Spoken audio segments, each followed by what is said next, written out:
You're listening to the Jay Birdwatching Podcast, the official podcast of jaysjournal.com and fansided.com, where we discuss all things Toronto Blue Jays baseball. We'll talk about news, rumors, and game recaps. So whether you're a diehard fan or just getting started with the team, this is the podcast for you. Here's your host, Craig Borden, with co-hosts Jason Lyons and me, Ken Alfred. You're listening to the Jay Birdwatching Podcast. Good evening, Blue Jays fans, and welcome to another lovely evening of, I'm just going to say it like our show title says, another evening of bad medicine as for Toronto Blue Jays fans. And to that point, Jason, are you ready to shake it up? I am. It's another beautiful Thursday. It's another 50-50 from the Jays for the last week and a bit.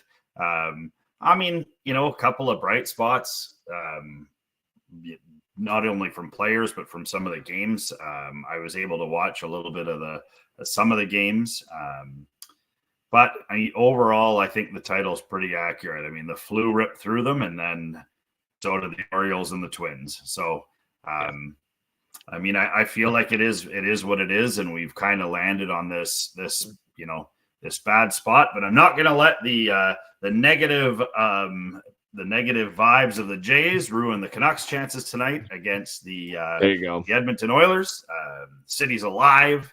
It's down to a 3-game series, and you don't get playoff hockey as much as you should in Canadian cities. And I feel like, at this point, I'm kind of reserved the fact I've always been a Canucks fan. I have my whole life.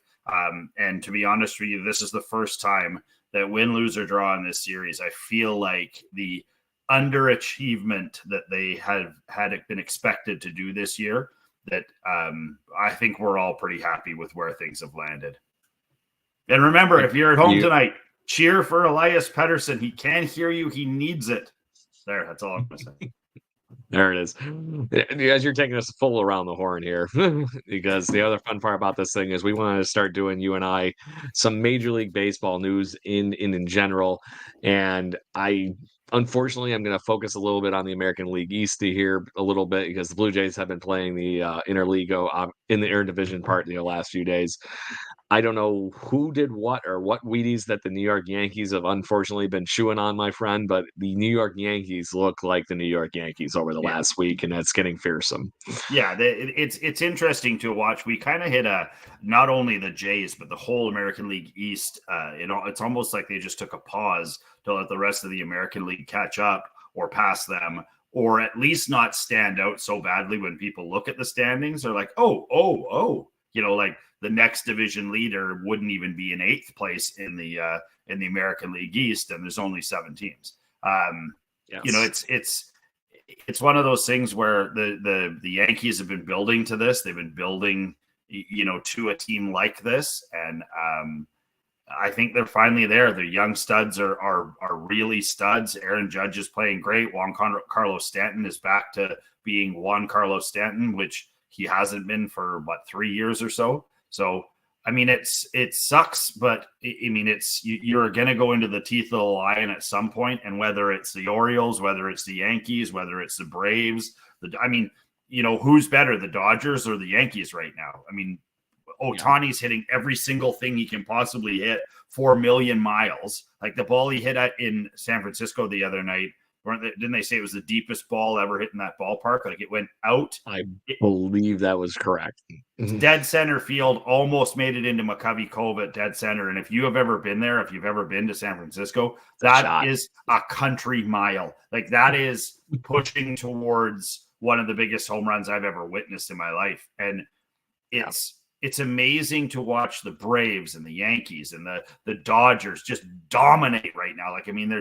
They're almost untouchable. And, it sucks that it's twice I've used that one, but it sucks that the Jays, with the talent they haven't been able to put it together. But I don't think you can rely on the likes of, Kevin Kiermaier and George Springer and Vogelbach and a few of these other guys to get you over the hump, where these other teams aren't mortgaging their future.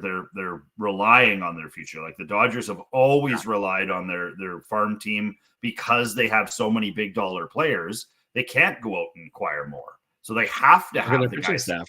Yeah. And they have to have a Gavin Lux. They have to have they have to keep a guy like Will Smith and turn him into the best catcher in the league. Like, I mean, Joe Offerman, who's like the young rookie that looks good. Yeah. I mean, it's a recipe for success.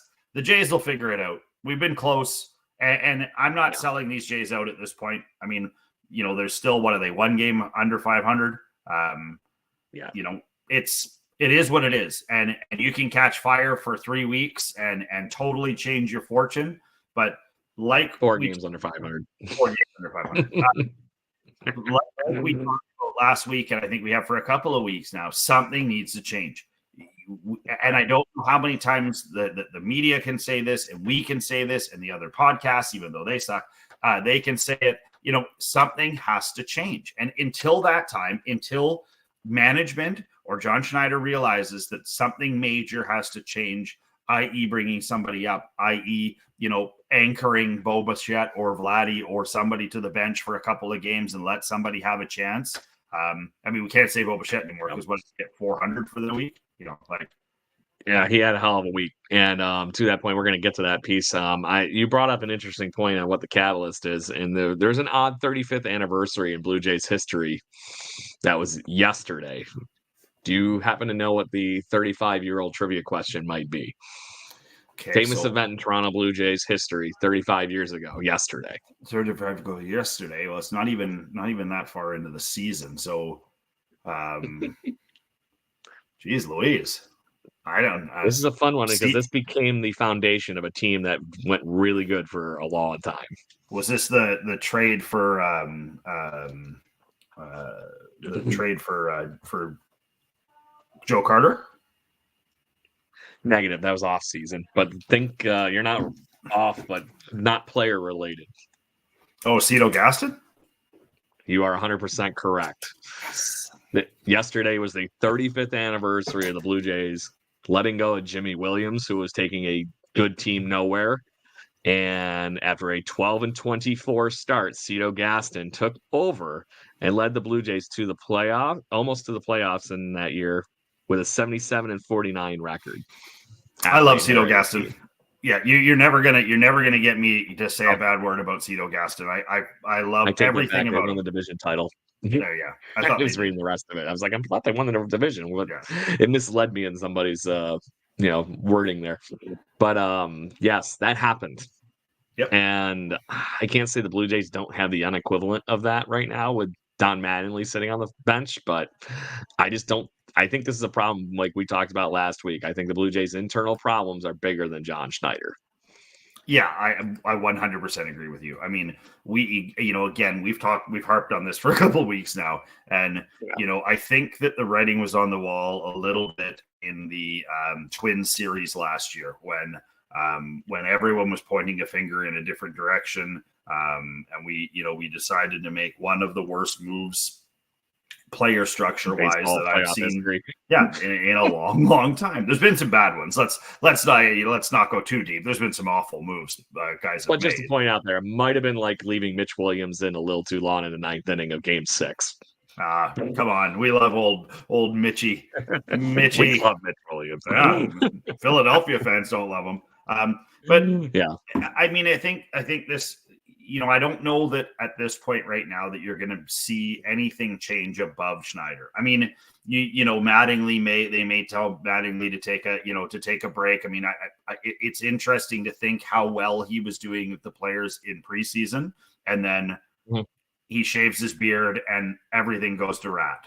And it's one of those things where, and I make the beard cover comment in levity, but it's one of those things where it seems like Schneider's lost the dugout a little bit, and the vets don't seem to be steering the ship in a way that we want them to be.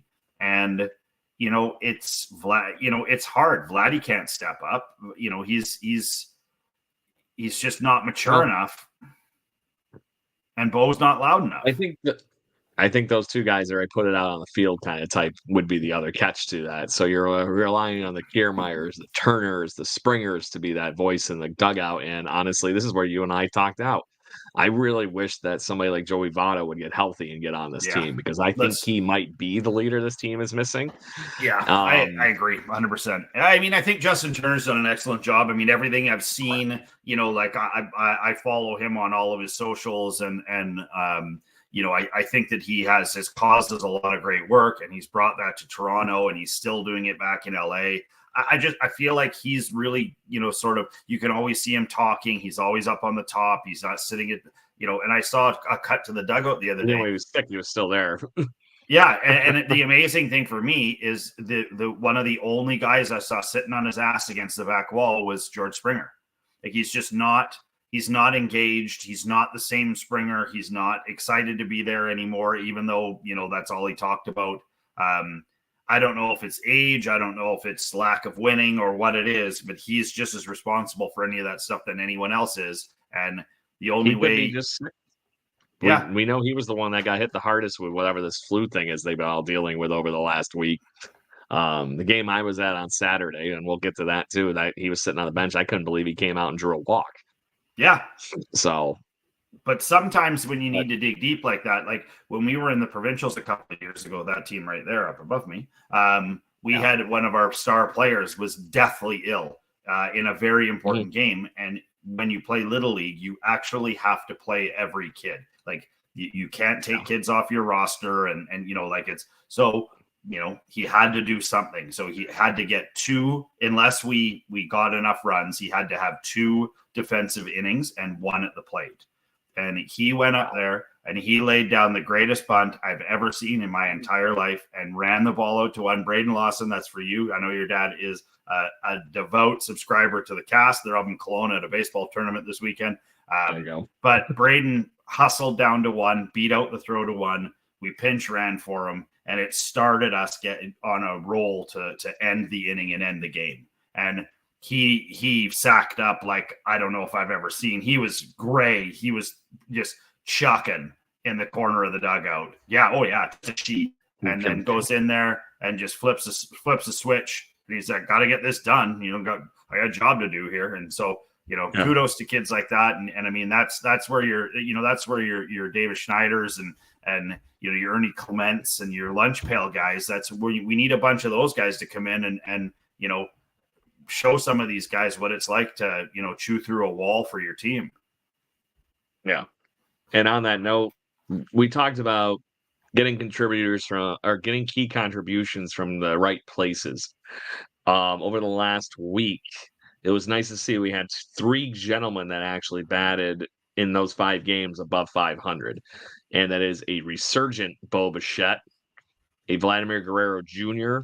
that has been continuing the, I'll just say it, singles and coming up with key clutch hits in the right times. But and then IKF, Isaiah Kiner-Falefa, who has been quietly having a really damn good season for the Blue Jays. And defensively, he's been good. I also feel like, like even watching the replays from the game last night, which we'll get to, I like the fact that Vladdy's playing with confidence right now, and they make a really nice play with Kikuchi and him to first base. But then that ball that's hit to the outfield that he's running for, George Springer can get there, and he's calling him off. IKF is yelling at him to back off, and he doesn't. He tries to make a ridiculous over the shoulder catch, and it didn't prove costly, but it's still the point is make the easy plays. So correct.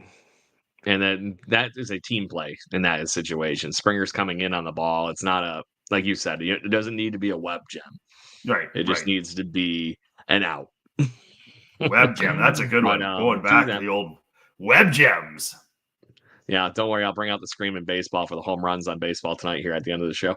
Yes. I missed that. They don't do anything fun like that. But then again, on that fact, ESPN doesn't even understand baseball actually exists anymore. It's all football, American football. It's true. It's true. So to that point, we talked about what that catalyst is on that thing, and is regardless of the fact that it sounds like Orelvis Martinez's glove is not ready for the major leagues. If you're talking about things like that happening, there's still room for this team to improve, and maybe IKF's back keeps him in the lineup playing third base, and you bring up Aralvis. Maybe it's this thing. Maybe Addison Barger can come up and play third base, whatever it is. But right now, if you look at where we've had the holes in the offense, like blatant holes, like we were talking about with right field with George Springer, defensively, obviously he's doing well. But when he's sick, our next plug-in has been Kevin Biggio. I can't say that's the best for a struggling offense already move. Thankfully, he's come up with a couple of key hits and walks, actually, the right occasion. But that hasn't been helping the team as a whole, right? You got second base. IKF, like I said, is doing pretty damn good at second base, but he can play a few other places. So maybe he moves somewhere else to fill in either second, third, or whatever. Thankfully, Bo Bichette's finally starting to look like Bo Bichette and hitting the ball hard. And like I said, he got 9 hits in 5 games since we had our last show. So that is very impressive. Bo Bichette's starting to look like Bo Bichette. Let's not kid ourselves. Like, I mean, if you go and look at the Jays batting average or batting stats with all the splits, I mean, Vladdy's leading the team right now in batting average. And Bo is second. And Bo Bichette is having the worst season of his life. Like, I think his career. Really speaks. Bo isn't second. He's second in a few other things, but his average, it's amazing to me how poorly he can have played. I guess Danny Jansen's leading now that I wipe the tears out. Qualified batters that have played enough innings right now, our best hitter is Vlad, to your point, with a 275 batting average. Justin Turner's number 2 with a 246. Bo Bichette is third with 227. And Varsho is 4th at 208, and George Springer at 201 as far as who qualifies for league leader stuff. Right. This shows how much influx the rest of our lineup has been this season, Jason, there, that you only have quote unquote 5 batters eligible for the batting average race. Yeah, I know, it's crazy. But it's not that any of them are close, but yeah. And I don't think I feel like it's not a lack of good at bats. Like, I've watched a few, 10, 12, 13 pitch at bats. The problem is they're just not effectively doing what they need to do when there's runners in scoring position. Like, or even runners not in scoring position. They're not trying to advance. They're not trying to go station to station. Oh, some of them are, but there's too many of them that are trying to hit a 6-run homer. And,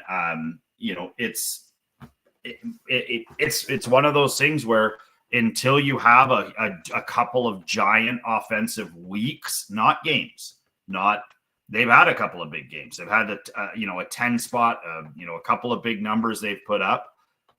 It can't be one and done. It has to be, 2 weeks of 6+ runs a game or even more. You can throw a different, a smaller one in there, a close game, pitcher's duel, whatever. But if it's not, and even if it is, when it gets to the latter innings, that's where you've got to step up and you've got to start flexing your muscles and smashing the ball around. So, but as far as anything goes, like I said, I was kind of punching some holes at this to begin with here, but the Blue Jays are in the bottom 10 of all Major League Baseball in most offensive categories.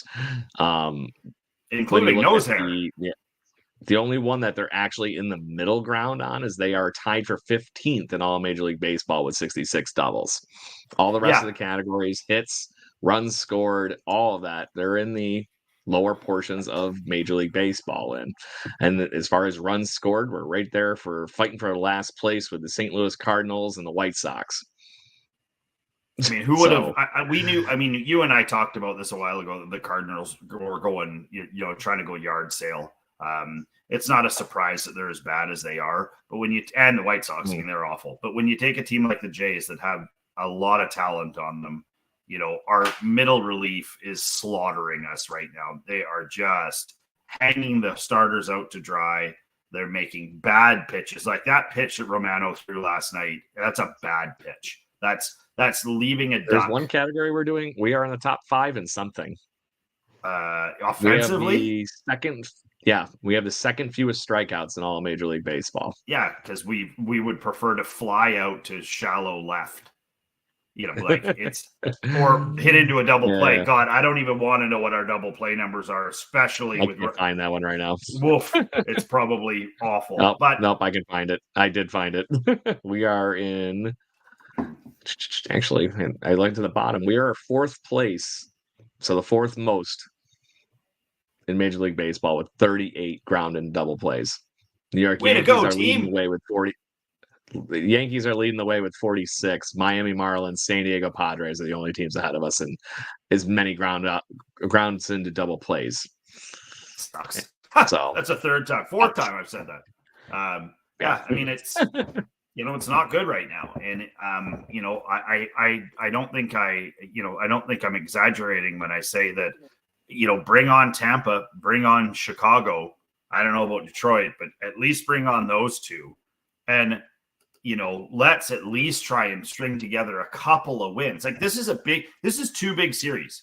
Like if they can get 2 from Tampa, they should be able to sweep the Chicago. They're terrible. So if you can get 4 wins in the next 6 games, that pops you up above 500. If anybody else struggles in the division through those days, then you're back up and in, and at least you're hunting. Like what are they? 5 games out of the wild card? I mean, it's Well, like I said, regardless of all this gloom and doom that we were talking about here, that is like literally just ground in, statistics. They're only 4.5 games out of the wild card. Right. I mean, 4.5 games out of the division, and they're 4.5 games out of the last wild card spot. Who is actually being currently held by a team that we somehow managed to come back and win at the game I was at on Saturday, the Minnesota Twins. So right now, I just think it's crazy that when you're looking at the MLB power rankings, the Baltimore Orioles have since the existence of the power rankings system is the first time they are the best team in baseball on the power rankings list. Well, I mean, I think we have to address this. Like the game that the Jays beat the Orioles, that was the Jays. That was the Jays at almost full clip. That was them. Their defense was unbelievable. Pitching was great. Hit the ball pretty well. I mean, they probably could have won that. The first game that we won in that series, Jason, the team literally, John Schneider came out after the game and said, these guys were the ones that were healthy. I told them they're going to play all day, every day on this game, and there's going to be no pinch hitting, no pinch running, no nothing. And they won. I mean, that's saying a lot that with our not normal only guys that could play, our starting 9 guys plus pitchers managed to beat the best team in baseball in an extra inning game that was very tight. And to that point, Jordan Romano pitched a lot of pitches that night to get that win. So I'm not shocked the following night with a guy that missed a lot of spring training, came into the season injured, all these things, that a great hitter like Adley Rutschman went postal on the thing and took it out of the ballpark on Utah Street. That thing was crushed too. That was not a little small home run. It was honestly, it could have been a worse pitch. I'm not saying it was a great pitch, but it was definitely not a goose egg for him to just tee up. And tee that thing up. Also, let's not lose in this how well Alex Manoah pitched. Yes, and that's where one of the many things I want to get to over the past week. So, like I said, I want to go back, flashback Friday a little bit here. Blue Jays lost the first game of the Minnesota Twins series 2-3. It was a really close game. They were in with a team that has been red effing hot. The Minnesota Twins might be the hottest team in baseball, but they were also one of the worst teams in baseball for a bit there. So they're only 23-15 at that win. They go from Philly to Mini. Down to the last inning. Yeah. Joe Ryan pitched a great game for the Twinkies. For us, Kikuchi was still looking like one of the best finds in baseball for what we're doing and getting from him out of the deal that he's on. The catch was, like I said, they scored a couple, that late inning run that they scored in the 9th was just enough for the Twins to edge that out, because the Blue Jays ended up scoring a run in the 9th inning that day, and it just didn't quite make it, Yep. And that was an IKF night. He went 3 for 4 with 2 RBIs that night and a run scored because he had the home run. Yep. And it's that's a hard fought game that you're okay. You're okay to lose that when you're 7 games above 500. It's when you're 3 below, and you take that when you're like, damn it. Like, I mean, we just took one of the best teams in the majors right now, right to the hilt. Yes. I mean, you can take some positives from it, but that's just especially after, getting lambasted in Philly and in Washington for the most part. It's hard. Yeah. So then I actually happened to be in attendance for the game on Saturday, and wow, did that start out wonderfully. I barely had a beer in me, and we're already down fucking 3-0 in the first inning. And by the second inning, we're losing 4-1. Then it was, at one point 7-1 for this game. And the Blue Jays, for all the downers and everything, I think they showed their true colors during that game. We were talking about the players only meeting and all these things last week. What is the catalyst?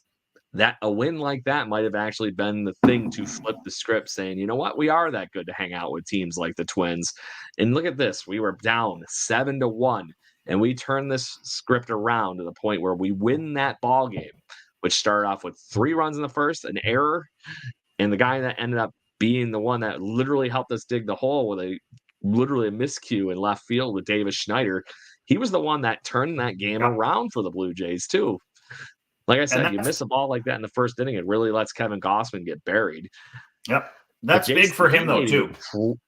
Correct. But he made an incredible play that threw out a run before he hits that home run when he came off as the leadoff batter the next inning, and literally puts the Blue Jays on his back and says, you know what? I did fuck up earlier.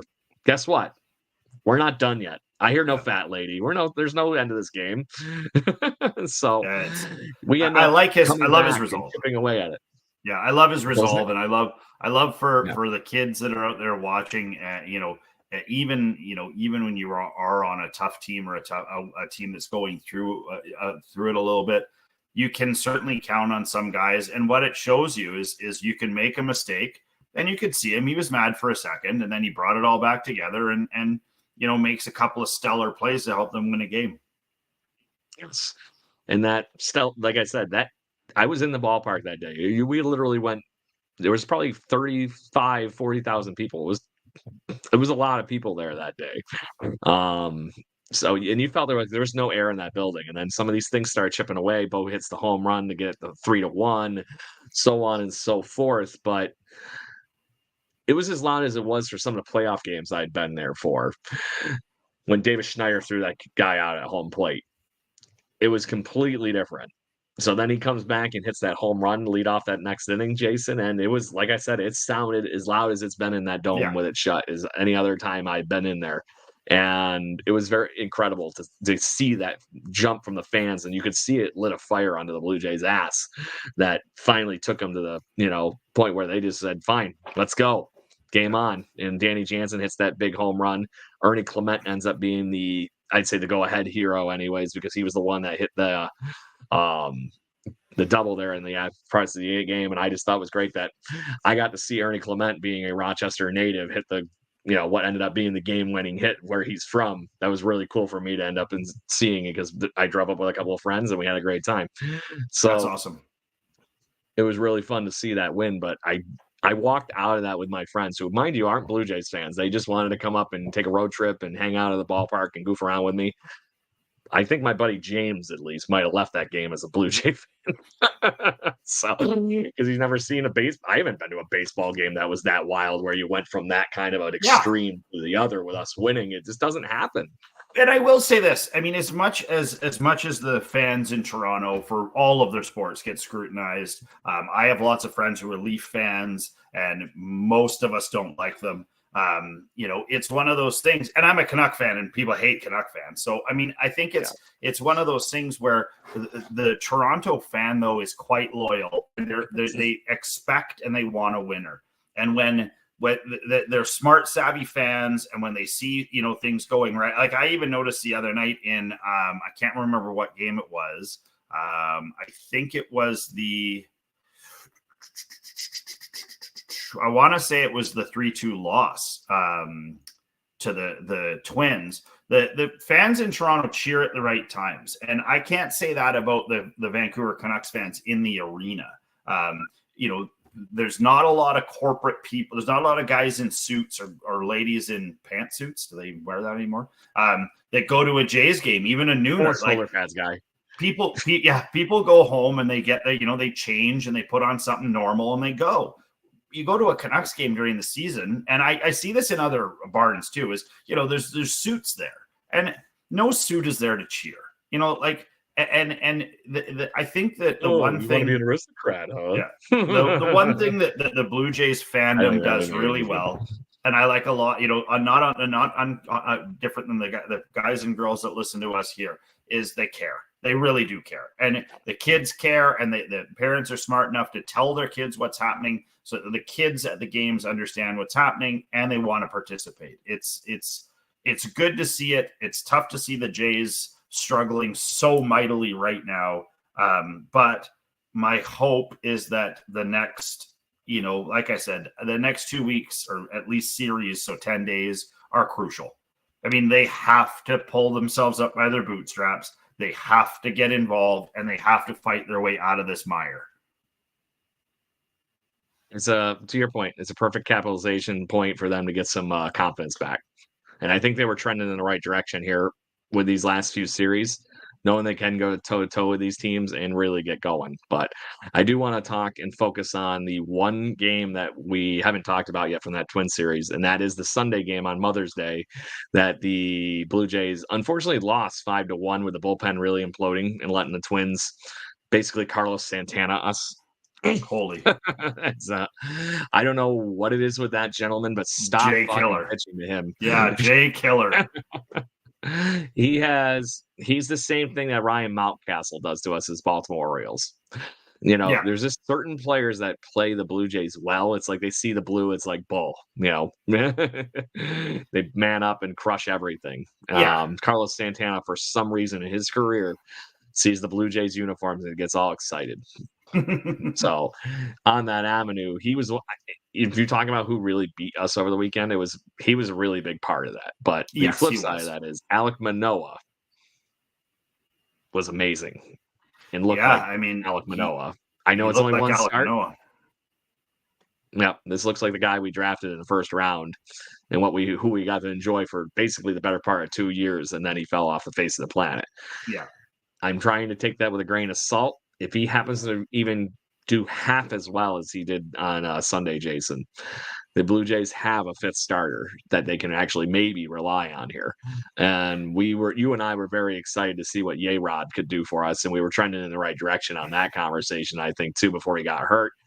But there's not a bad answer here if he comes back healthy and looks like he did, and Alek Manoah continues to do what Alek Manoah just did that last start, or in some 2/3 part of that performance.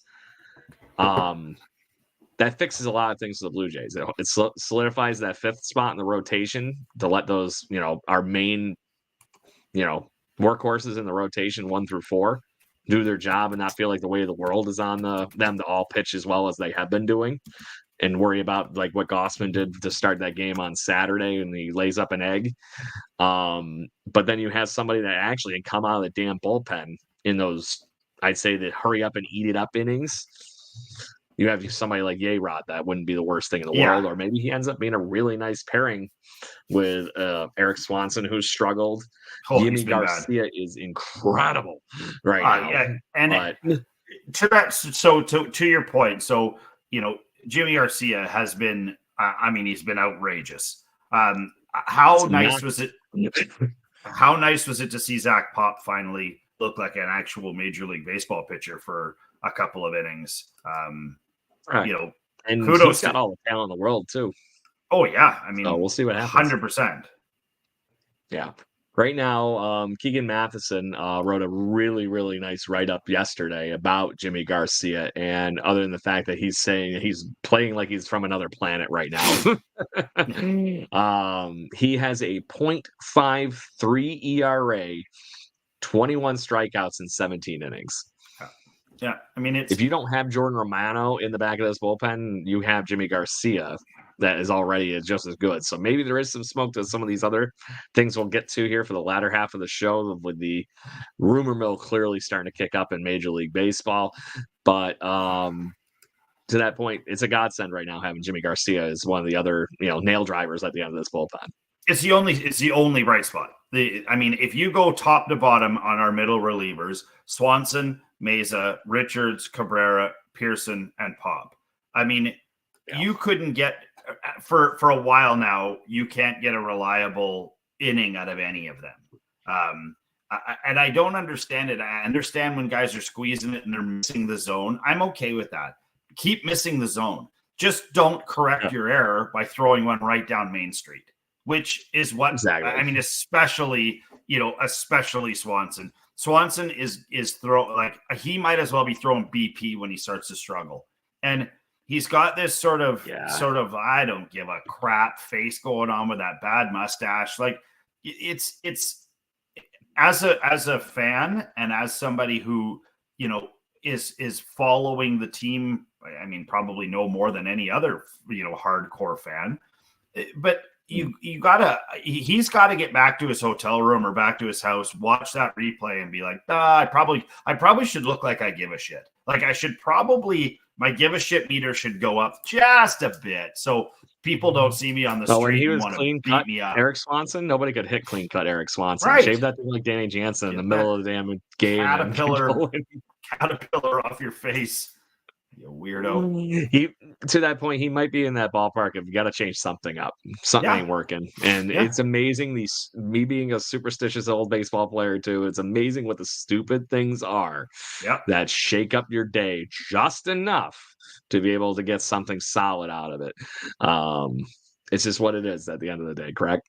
So, but is there anything you'd like to add on the fact? Did you watch Alek Manoah pitch on Sunday? I did not watch it live. I was fortunate enough to watch the Jays in 30 after, and he was electric. It was everything that 2 years ago Alek Manoah was. It was zip on the fastball with movement.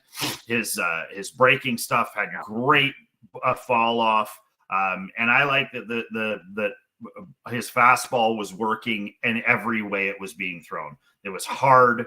It had movement. It was deceptive. He was going up and down with it. He had a couple of strikeouts right across the numbers. And that's a tough, when you're struggling, that's a pitch you don't want to miss with. And he looked so confident dotting the top of the strike zone just with bullets. And it's the same with Kikuchi. Kikuchi yesterday, he had a couple over 96, a couple, just where he's just throwing rocks. And so, it's really nice to see Manoah come out of this a little bit. We've done this dance already a couple of times with him. I guess the next start, which let me look at my trusty dusty. So that would be against Tampa on the 19th. He is scheduled to start. That is going to be a really telltale start for Alek Manoah.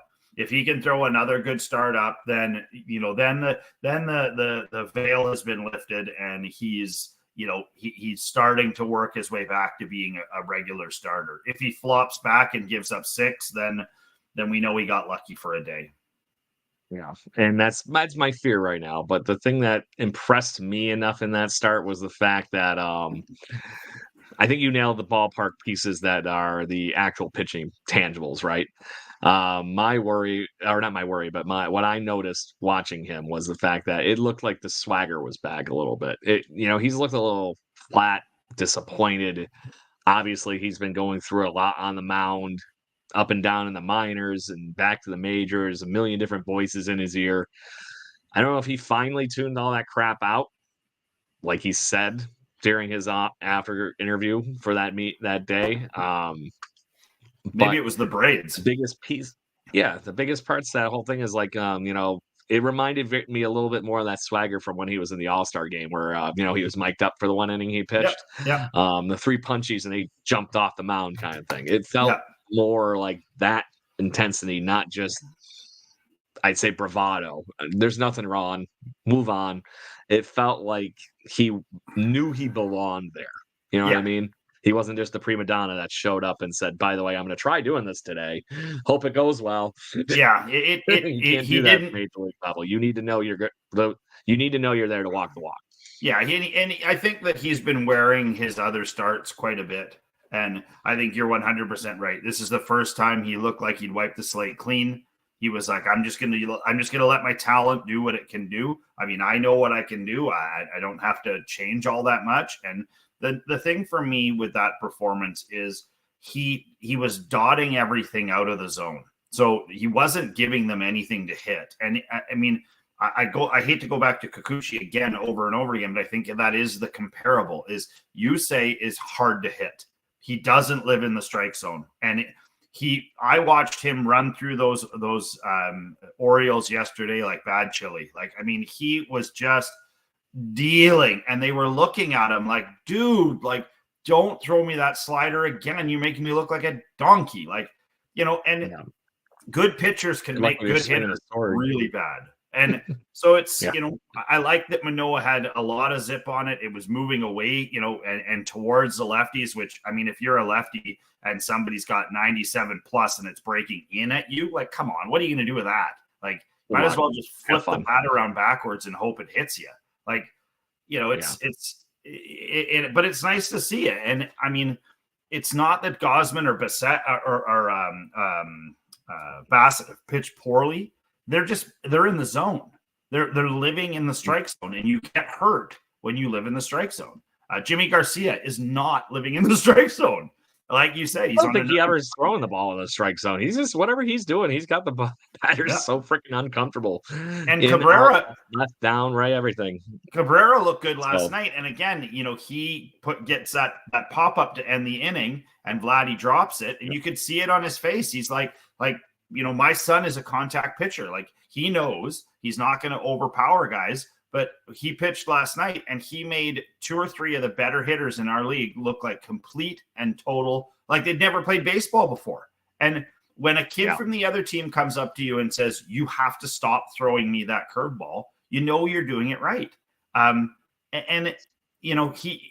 son has been notorious for not being in the strike zone. And when he doesn't get those calls, he doesn't pitch as well. But when it's big games, when it's men umpiring, then he knows that he's going to nibble and he's going to get it, and he's going to make guys fold up. And, it's like watching, like watching Kikuchi yesterday was like watching somebody paint a masterpiece. And then I'm happy to say that Manoah looked similar, like he looked great. His body language was great. His energy was great. Like he was in the Dougie and laughing, and, maybe keep the braids, keep the cornrows. That's my advice for Manoah right now is keep the cornrows, buddy. It could be one of those stupid things that was, like I said, I'll go back to one of my favorite baseball movies, Bull Durham, that Susan Sarandon's character tricks Tim Robbins' character, who is the young it player for Major League Baseball, that he's in the minors working his way toward the big leagues. She tricks him into wearing women's underwear to get his mind off of everything while he's on the mound. Yep. It's like, okay, great, fine. She goes, all the guys did that in the Carolina League. It's not a big deal. It's like I said, it's amazing the little things sometimes that will turn it around for anybody and anything. It's not even just a sports thing. Sometimes you just need that little change of pace, getting something out of your head. Think differently. And right now, I think that is a perfect mantra for what anything the Blue Jays try over the next week is think differently. Yeah. Clearly, what you've been doing up to this point is not been working. So Alek Manoah could be the exact poster child of this think differently thing. Yeah. Because that was the first thing I noticed when he went out to the mound on that game was I'm like, oh, nice haircut. That works. Because he had a little skip. He had a little skip in his step. Yeah, he had a little skip in his step when he ran out there, which he didn't have at his last start. And I mean, maybe you're right. Maybe somebody just said to him, "Hey, Alek, just go out there." And at this point, I mean, I can't get any worse. Anything's worth a try. Yeah, you might as well have some flipping fun with it, and have at her. So I mean, it's great to see. Fingers crossed for that game in Tampa. I mean, I think that could be a real crux point for the Jays the season even. because if he can start to put good starts together, then they become a scary bunch again. And, when their starters are scary, they can compete with anybody. And that's what it is. Like I said, it could be they have the talent. We just saw that. You don't take it to as close a game as you did against those 3 games against the Minnesota Twins, especially the one where they literally flipped the script and return and win a ball game they had no right in Major League Baseball winning on Saturday. They took them to school right to the end of the game on both Friday and Sunday. Certain things happened in each of those games that obviously led to a Blue Jays loss, but they were right there. Same thing with the Baltimore 2 games because of the one right out. They win the one game in epic fashion in extra innings, and then they only lost that second game because, I'm sorry to say, Jordan Romano was gassed, and he left one hanging just high enough for a really good hitter and a really good lineup to tee up. Yeah, I agree. It's that simple. He was clearly These tired. were team wins and team losses. Yeah. So if they can continue to put that kind of effort forward, what they just did over the last 5 games, they are going to probably win more games than they lose. 100%. At least they're going to put it all out there and hope things happen in the right fashion. So, is it going to be a cure-all? Probably not. But to that point, if they find some things to, like I said, think different, Jason. That says the guy that watched that gentleman in Buffalo for too many years. Yes, yeah. That they get to keep doing this and keep going. And like I said, there is enough to this team, regardless of the fact that I said those things about the horrible offense. If you flip around and look at the other side of the ball, the Blue Jays starting pitching has them in leading of all other categories on the pitching side as it refers to starting pitching. Yep. The bullpen has the talent. We haven't seen our true bullpen for what it could do this year yet. And there might be just enough pieces with the A-Rod situation and some of these other pieces of the puzzle here that could turn around and actually keep things moving in the right direction, even in the bullpen. We don't need to be a lockdown bullpen. You need to continue that consistency that our starting 5 is putting together right now.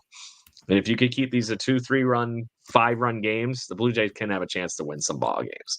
Because now you do have Bo Bichette and Vladdy hitting. Yeah, 100%. I mean, Bo Bichette hitting immediately, we saw a difference. I mean, he hit 400 over the last week. He hit 2 home runs. I mean, he was all over the place, and he looked like Bo Bichette. He was locked in, feet were balanced. He was hitting the ball solidly. He wasn't trying to get out of the gate before he swung the ball, and he was hitting it all over the place.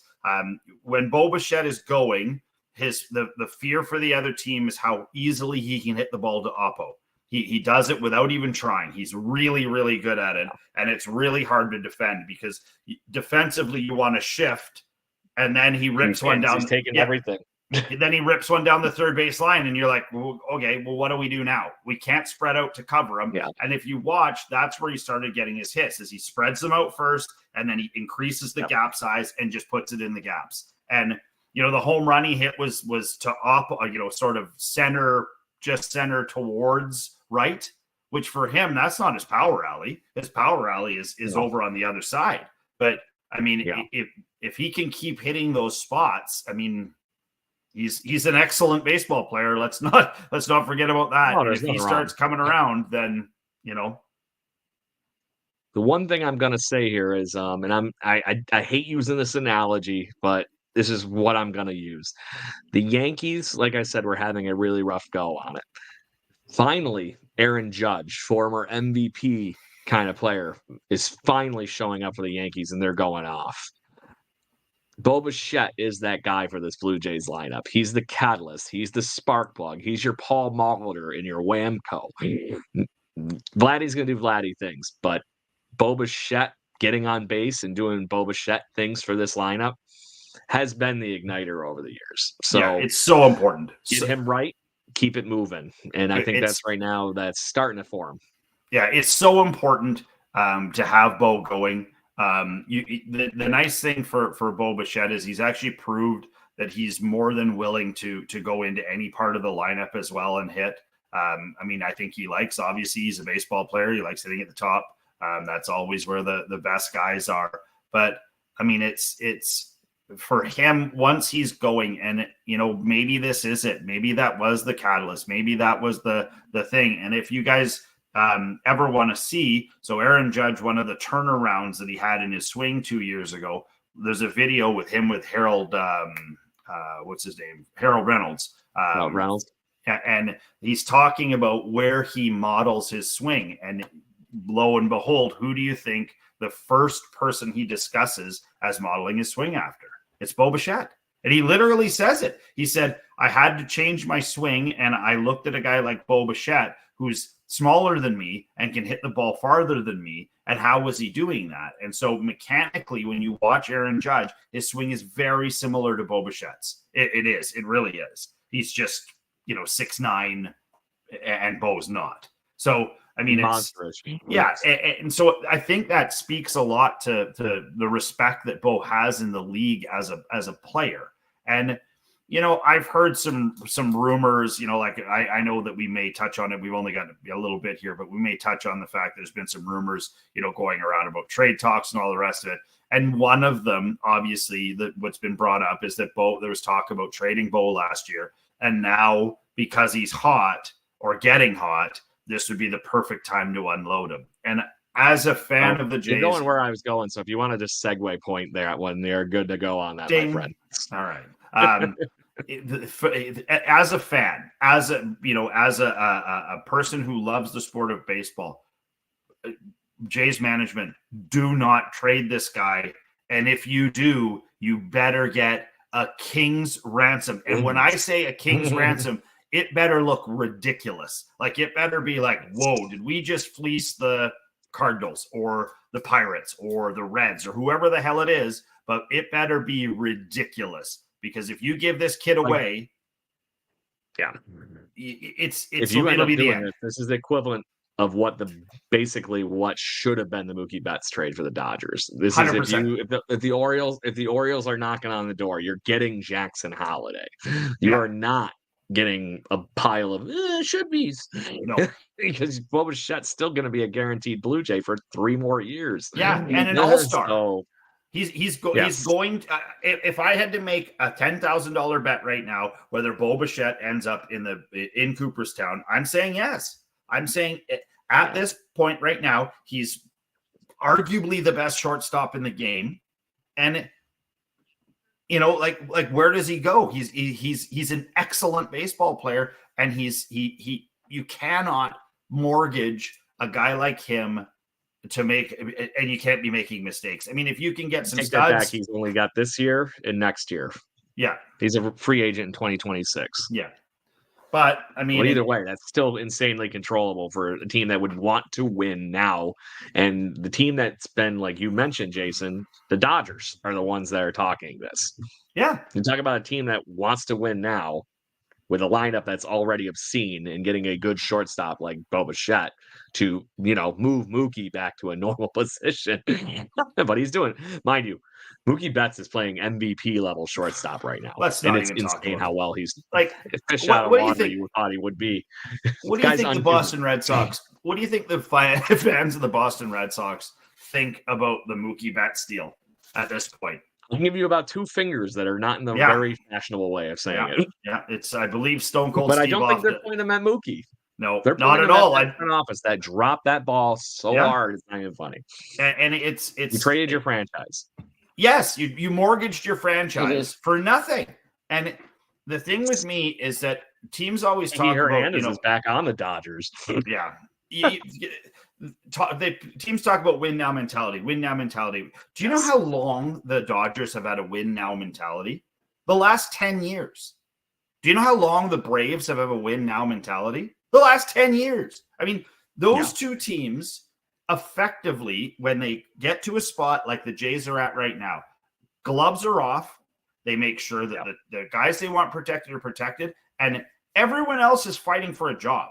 I don't care who you are. I don't care if you're Vogelback or Kiermaier or any of those other guys. You are fighting for a job. You're fighting for your life in the MLB because they're going to trade you. They'll get rid of you or they'll drop you down, and they're not afraid to do it they can't have Acuna not having a guy above him and below him who can advance him around, or at least let him get. Let me put the Braves manager position on, and I'm not going to name names because everybody already knows who the general manager of the Atlanta Braves is and how we don't have him anymore. So, but on that note, the Braves last offseason noticed a embarrassment of riches that they had for their outfield, and they were actually going to be able to capitalize on Marcell Ozuna continuing to be a designated hitter. So they didn't need all these outfielders. So they turn around and move Vaughn Grisham for a part that they did need in Chris Sale, who has been having all right, good enough. It's got to be a fifth starter for the Braves. It's not a big deal for Chris Sale to hopefully stay healthy enough to, be a fifth starter. Yeah. But Vaughn Grisham has done nothing for the Boston Red Sox yet. And what could, if you're looking at it, like if the Jays were looking like that. Yeah, Jays were in the same boat. We had 11 second basemen. And the only move we made was getting rid of Espinal. I mean, I feel like Biggio had some trade value at that point. I feel like maybe even, and I hate to say it, but Davis Schneider had a lot of trade value at that point. I mean, you probably could have gotten an everyday guy and a prospect for him at that point. And, it's one of those things where you have to realize that if you only 9 guys can play, that's the way the game is. It hasn't changed for a long time. And if you have 14 guys playing one position, you're going to run it, and you can't platoon it. Like David Schneider's done a great job playing in the outfield. I'm fine with that. Perfect. The fact that they have at the end of the day, you weren't expecting that to happen when spring training started. And the fact that you have to bring up Barger and have him not play his actual position is dumb. I mean, he's an excellent third baseman with a cannon for an arm. Let him play there. We don't have a set third baseman right now.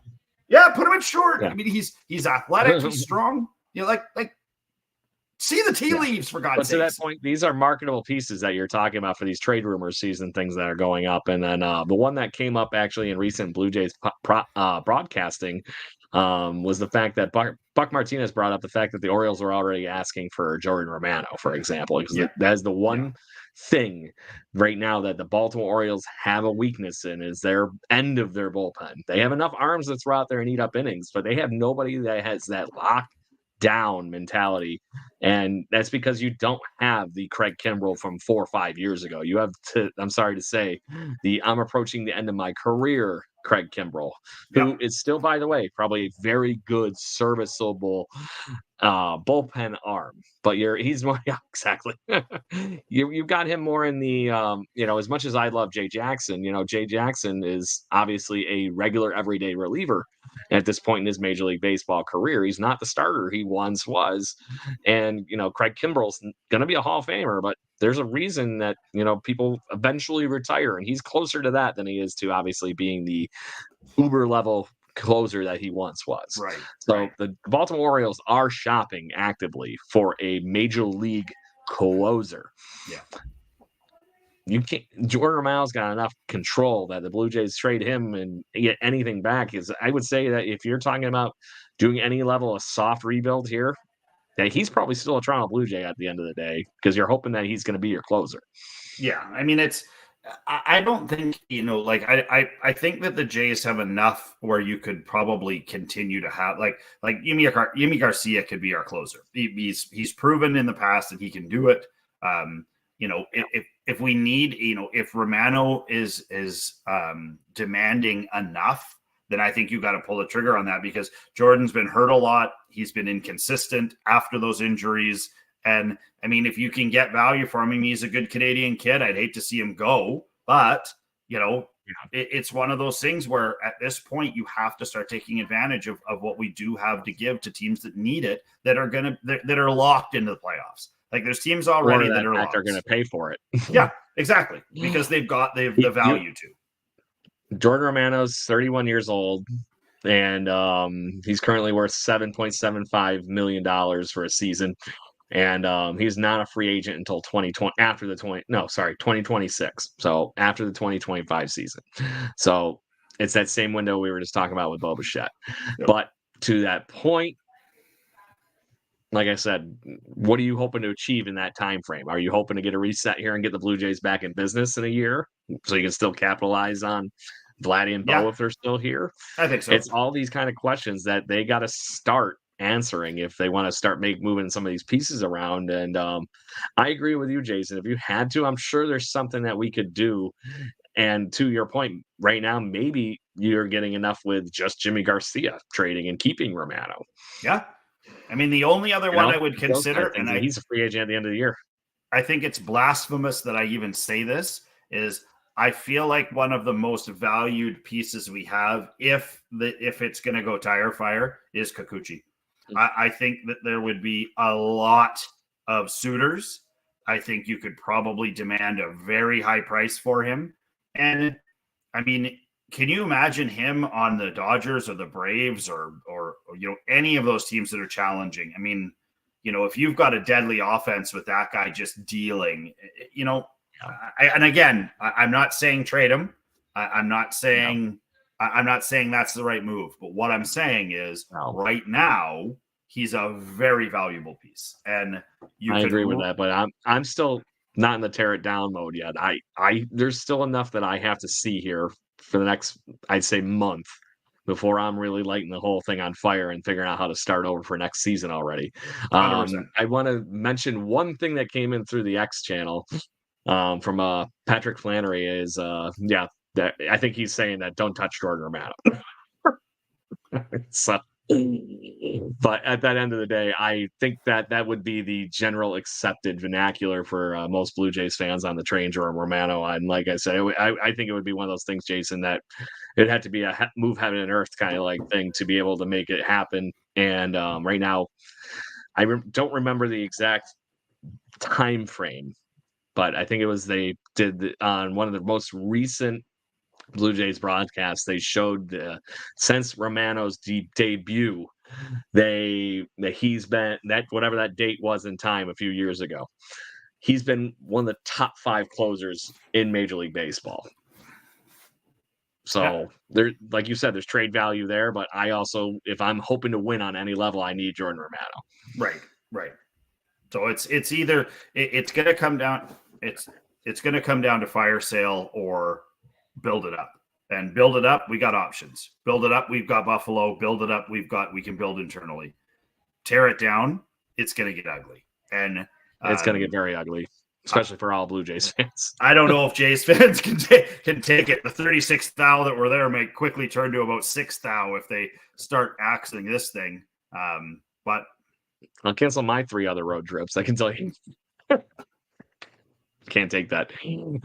But to that point, like I said, I think there's still enough in the tank here that they got to find out what they can do between now and I'd say the end of June and really push, because that if they can't figure something out between now and then, you come to trade deadline and you're thinking very differently. Are these rumors that we've all been hearing become more reality at that point? Yes, and sure. that would be the time to strike, because if you are talking about this team doesn't get that far and June ends and we still look like a team that doesn't know how to even get close to 500, it really would not shock me. And on MajorLeagueBaseball.com the other day, or no, sorry, actually watching MLB Network, and MLB Tonight was talking about most likely to be traded stars. Vlad Jr. was on that list. And I think that goes back to what you were saying before the season. If we don't get anywhere, that he becomes your unfortunate one that we're all going to see walk away. And that will be the day that Vlad Jr. turns back into MVP, and we're all going to have to eat it. I don't know. I mean, Vladdy's an interesting cat. I mean, I don't know if he explodes if he goes somewhere else. He's kind of in cruise control, and I don't know that he's going to ever change that. I mean, he is what he is. I thought there were some more interesting names that were on that list too. That if the Rays are still going to stay like the Rays have been with us in that same ballpark, do they trade Randy Arozarena, who's got 3 more years? 100% they do, and I think 100%. That happens. That's a very Rays move. Yeah, that's 100% what they do. There's names like that on that list, Jason, and it's going to get interesting. So, Anyway, before we beat a dead trade horse. Is there anything else you'd like to talk about before I finally found some funny? Because I need to lighten my mood back. Yeah, up. there's I've one been a thing I rough did. week. There's one thing I did want to message, and you guys know that I kind of Shoot. use this as my own personal soapbox sometimes, so I'm going to do it. Sounds So about right. last weekend, 50 of the best 13-year-old baseball players in the province of BC were invited to a camp in Surrey, British Columbia, and that group of 52 was going to be brought down to 13. My son Carter made that group of 52, which is an awesome kudos to him. And I hope that he's super proud of himself, because we're all really proud of the fact that he did so well. On the Saturday, he went 7 for 7. And it was pretty rad, to have him. He just didn't make it, but one of the kids on our team, Michael Puttycombe, did make it as an alternate. So to be deemed one of the best 15 kids at your age group in the whole province is pretty cool. So congratulations to Michael. It's North Shore baseball kicking butt. Good deal. Congratulations as well. That's awesome to hear. I'm glad things are going well. So back to the fun. We're going to talk picks to click first. Last week we had an interesting spread here. I picked Davis Schneider. You had George Springer, who ended up playing in a whole technically 3 games, but I think he got 8 at bats. Ken had Justin Turner, and because this is how fast things can change in baseball, everybody. Our guest spot, we're gonna finally have a guest next week. I will finally get to that in a minute. Bo Bichette was the guest spot last week, and out of those 4 gentlemen, it is clear cut that Bo Bichette had the best week in Toronto Blue Jays baseball. So the guest spot is kicking the living crap out of all of us right now. Just Jason, crushing us with 3 wins on the spot. And I do want to mention really quick that before I get your pick, that Blue Jays fans, that I'm sorry to say, for the time being, Mr. Ken Alfred is going to be taking a hiatus from the Jaybird Watching podcast. We want to thank Ken for all the wonderful service that he has, and we hope that his schedule lightens back up so he can have some more fun with us on evenings with us here at the Jaybird Watching podcast. But Ken does many podcasts, and his schedule is getting a little bit full. Is kind of what's going on, and he wants to make sure he still has time to hang out and coach baseball with his lovely family and kids. Yep, we're taking applications. Taking applications. Yes. So on that note, we're going to change the Ken spot to the guest 2 spot for the time being. So I'll look up the worst person here in Blue Jays baseball, which funny enough was last week, was 0 for 11, Justin Turner. Oof. So JT moves over to the guest spot. We're going to skip the Ken spot. So is your pick, my friend? Oh man, well, just a bevy of riches to take from. You know what? I'm gonna stick with the hot-ish hand, and I'm gonna take Danny Jansen.